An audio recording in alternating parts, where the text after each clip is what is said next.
Tout d'abord, je salue la reconnaissance américaine de la souveraineté marocaine sur son Sahara et je qualifie cette victoire qui intervient après les revers successifs essuyés par les ennemis de l'intégrité territoriale du royaume chérifien comme une victoire diplomatique historique pour la cause nationale et la marocanité du Sahara.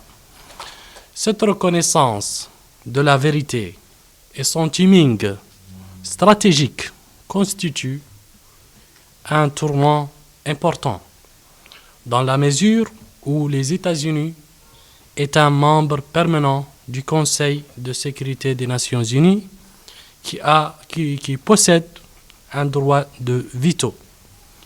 Et davantage, je vois que l'ouverture d'un consulat des États-Unis d'Amérique dans la ville de Dakhla, à vocation essentiellement économique, est une grande contribution au profit de la coopération sud-sud et au service de la stabilité de la région.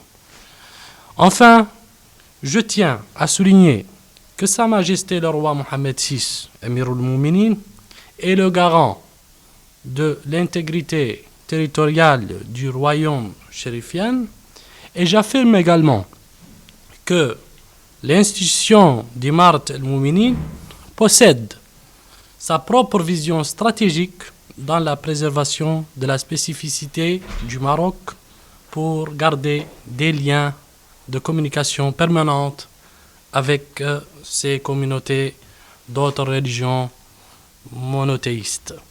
Dans ce cadre, je rappelle aussi l'appel d'Al-Quds signé par Sa Majesté le roi, commandeur des croyants, et sa sainteté le pape François, qui consiste à la nécessité de préserver la ville sainte comme patrimoine commun de l'humanité et des religions monothéistes, des trois religions monothéistes. Merci. Au sujet de la reconnaissance par les États-Unis du droit du Maroc sur le Sahara, je crois que c'est quelque chose qui est tout à fait logique et défendable, pour la simple raison que l'histoire, nous connaissons tous l'histoire du pays.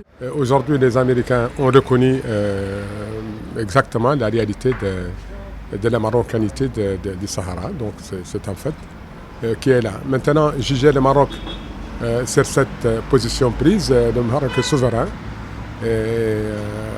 de défendre ses intérêts en fonction de sa position politique et stratégique. Et il n'a vraiment pas besoin de l'avis de qui que ce soit pour lui donner conseil ou pour lui suggérer ce qu'il doit faire. Pour ce qui concerne la reconnaissance de certains pays arabes de la reconnaissance d'Israël, moi je pense que, bien que je ne suis pas très porté sur certains comportements de certains pays arabes, mais je sais qu'il est plus facile pour le monde arabe de négocier avec un pays avec lequel ils ont des relations diplomatiques que de négocier avec un pays avec lequel ils n'en ont pas. Il vous est plus facile d'obtenir des facilités d'un pays ami que d'un pays ennemi. Donc ça, c'est un fait. Et la politique, elle est là, c'est la politique. Elle a des positions qui sont parfois comme ça. Et je crois que c'est dans ce cadre que certains pays ont préféré entretenir des relations directes avec Israël afin de pouvoir régler le problème palestinien.